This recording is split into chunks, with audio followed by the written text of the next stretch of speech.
Hi everybody, this is Rhett.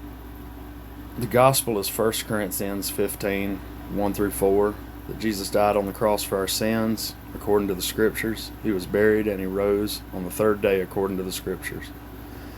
Now would be a really good time to believe that. These sunspots, last night, they told us we could see auroras, and everyone was showing all these pink clouds and pink skies, and we went outside, nothing. I went outside last night about 12:45, 1 o'clock, nothing. Black sky. There were people online saying they could only see it through their phones or recording devices. There were people showing that it was pink where they were at. A lot of these people I noticed where it was pink where they were at were near big city areas. So I'm wondering whether this could have been like a blue beam thing itself, because I saw nothing. And if there were auroras all the way to Puerto Rico, I think I'd have seen something, especially if it went to South Texas, because I'm in northern Arkansas. All right, this article was written July 19th of 2021. They tell you everything they're doing before they do it. You just got to find it. I'm sure that if you research this magazine or whatever you call them now, this website Unheard, that it would be owned by some corporation that would be linked to certain people. They all are. I went down those rabbit holes for years before I started just, okay, they're fake. It's all fake. We're in a fake reality. This kind of proves we're in a fake reality if this plays out. If this plays out, then we're going home like any time.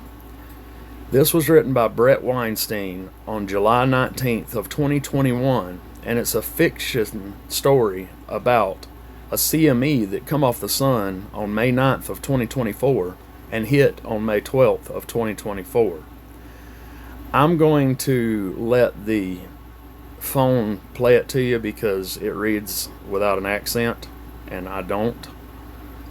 So I'm going to select all. And I'm going to let this play. Listen to this in its totality and think about everything that's led up to this. For instance, like they talk about wildfires. When I was a kid growing up in a rural area, every spring the forests were burned off. All the farmers burn off their land. All the big landowners burn off their forests. The state did. It was a big thing, because if you don't burn off these forests, the leaf litter piles up and you have a huge fire hazard, a tinderbox. Well, they stopped burning off these forests years ago. You've got huge national forests that haven't been burned off in probably 50, 70 years. Like the Osceola National Forest in northern Florida. I lived in southern Florida when we had the fires back in the 90s, and it cut us off from the rest of the U.S. We were stuck in South Florida. And the Osceola part of it had caught on fire, and they had a time getting that out. We were stuck forever. You couldn't walk outside. We were having to wear masks. But anyway, take this for what it's worth. It could very well be them warning us about tomorrow, or it could just be more fear porn.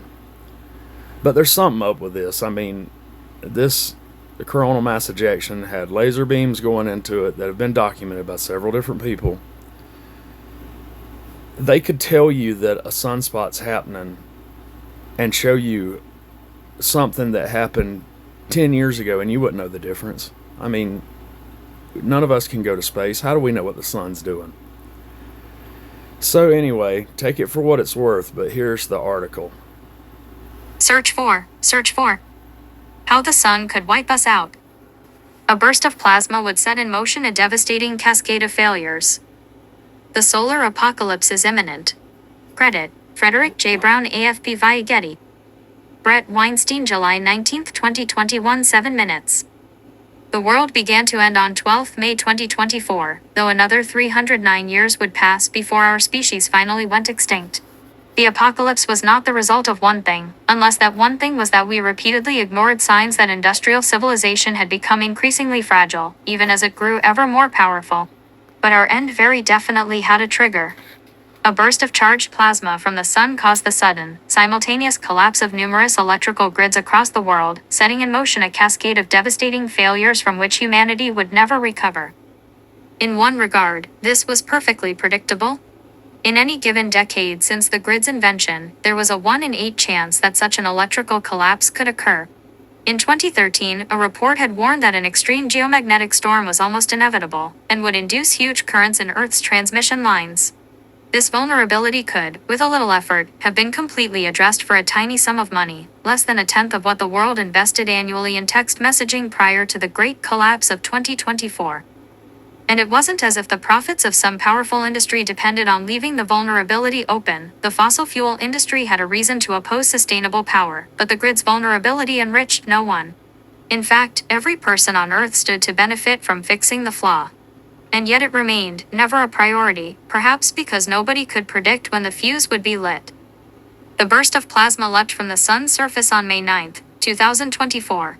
It was detected by Earth-bound space weather observers who tracked these dangerous coronal mass ejections. They made the usual calculations and issued the standard warnings. Had the grid been promptly disconnected, the crisis might have been lessened.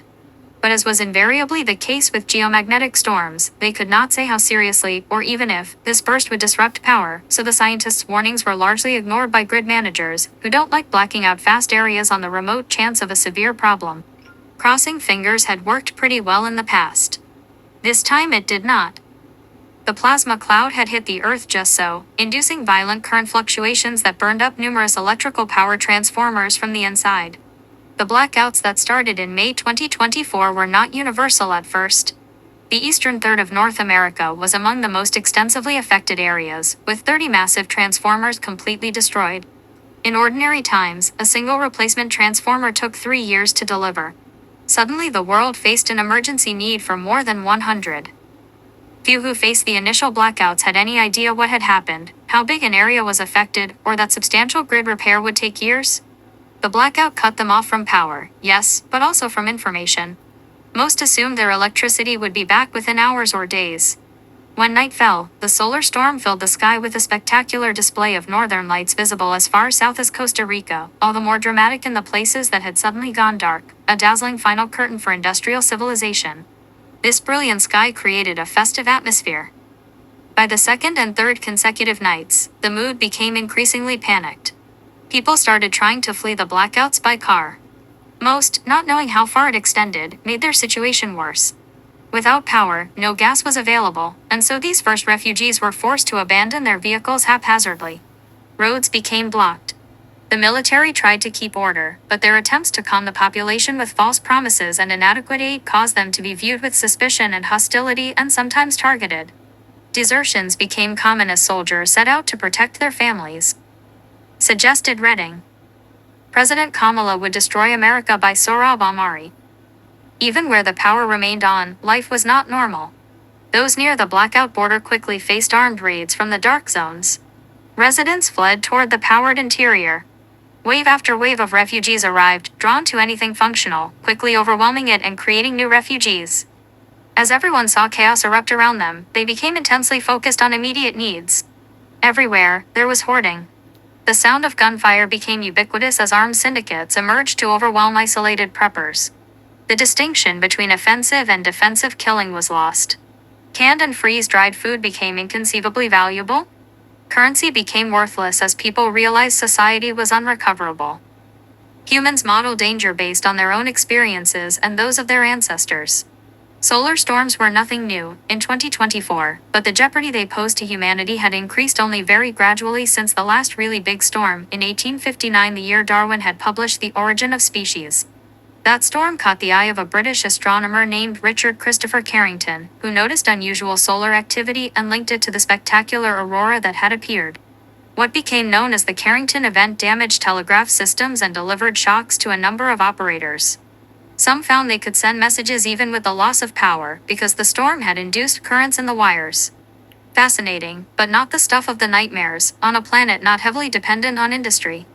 And as our civilization became overwhelmingly electrical, solar flares never produced enough harm to focus our collective attention. There was no real prelude to the event that precipitated our downfall. In the initial weeks after the collapse, the military was tasked with a vital mission. Even dormant nuclear reactors, and their spent fuel pools, need to have cold water circulated through them constantly to prevent reactor meltdowns and devastating fuel pool fires. Regulations required that each complex have a week's worth of backup diesel generator fuel on hand. Many had 4 times that amount, but none had planned for a blackout that would last a year or more, and that is what they were facing in the best-case scenario. It fell to the Army to make sure these backup diesel generators and pumps never failed or ran dry. For 6 months, they accomplished that mission across all the affected reactors, with one exception. The Army had quickly found that for most reactors, creating a defensible perimeter around the site and delivering fuel by helicopter was the most reliable approach. In the 3rd week after the collapse, a helicopter clipped a light pole in the fog and crashed at the North Anna reactor in Virginia, spilling its fuel and sparking a devastating fire that engulfed the generators. Retardant dropped from above was sucked into the air intakes, and the combination killed the power, which remained out long enough for the reactor cores to melt down and slump. The containment breached, forcing the site to be abandoned. As the fuel pools boiled and ran dry, the heat from radioactive decay caused the cladding on the fuel rods to burst into flame. A plume of highly radioactive smoke rose above the site, contaminating the region and driving essential governmental functions out of Washington, D.C., one of few eastern seaboard cities that had been successfully stabilized. The danger of the radioactive fallout was kept officially quiet, but rumor spread, confirmed by those few citizens with access to battery-powered Geiger counters. This sparked a massive refugee crisis as the region's population fled their homes, dodging precipitation, every squall now raining radioactive isotopes onto the earth below. Ultimately, the spreading collapse of civilization would cause every nuclear reactor complex on Earth to be abandoned, guaranteeing that all of its radioactive material would escape into the environment and begin to circulate. More from this author: How Anarchists Captured Portland by Brett Weinstein. Meanwhile, the population was nearly helpless as the skills they had acquired for the pre-collapse world were rendered useless. Many thought that, with modern weapons, they could hunt their way through lean times, the result being that populations of every terrestrial animal one might think to eat crashed all at once. Hundreds of thousands of humans fled into the wilderness, many with no idea how to function there. The result that first summer was unprecedented wildfires, some started carelessly, some set deliberately by people hoping to flush out animals. In North America, 100 years of foolish forest management centered on fire suppression had left a giant tinderbox. Post-collapse, there was no firefighting effort to contain these blazes. They burned, hot, until they went out, desertifying vast landscapes, killing many and creating ever more refugees with nowhere to go. The fires had another consequence. They filled the atmosphere with smoke, noticeably cooling the earth for several years, delaying and masking a much bigger and more devastating effect. Vast quantities of carbon were transferred during the fires from living plants into heat-trapping gases. At the same time, the sudden collapse of the world economy had brought industrial activity to a standstill, along with the pollutants it incessantly expelled into the atmosphere, which had had a cooling effect. The globe began to warm precipitously, hitting a tipping point in the 4th year after collapse, when the Arctic thawed sufficiently to set off the clathrate gun, where enough frozen methane was liberated to trigger positive feedback, with each newly thawed ton elevating the temperature enough to liberate yet more methane. The temperature of Earth jumped 7 degrees Celsius in 20 years, throwing every ecological process that endured the initial collapse into chaos. The radical warming of the climate delivered a terrible blow to traditional agricultural systems, which were becoming the only source of food. Suddenly, every farmer lived in an altered habitat, and the crops they were expert in producing were no longer at home. Large-scale agriculture had already failed utterly in the first year of collapse. The really big crops had all been engineered to maximize profit under stable circumstances, and they didn't grow at all without the fertilizers and machines around which they were designed. Most livestock had been killed by desperate people with no experience preserving meat, and most of their bulk putrefied where they fell. Suggested reading: Is This the End of the World? By Douglas Coupland. The Southern Hemisphere fared better and held out longer because most of industrial civilization was in the north, and the atmosphere and oceans are very slow to mix across the equator. But ultimately, they did mix, and the devastating rise in the Earth's temperature spared no one. When the last human died on the shores of Comoros, it was for lack of food. Her family had learned to survive on gathered shellfish, but ultimately even they, protected for so long by their isolation from the chaos, gave out when the macroscopic ecology of the southern oceans gave way. If there is a lesson to be gleaned from the cascading failures that ended our species and destroyed our planet, it is this: it didn't need to happen. The vulnerability of the transformers was a solvable issue, as was the vulnerability of our nuclear reactors, our agriculture, our information infrastructure, and our populations.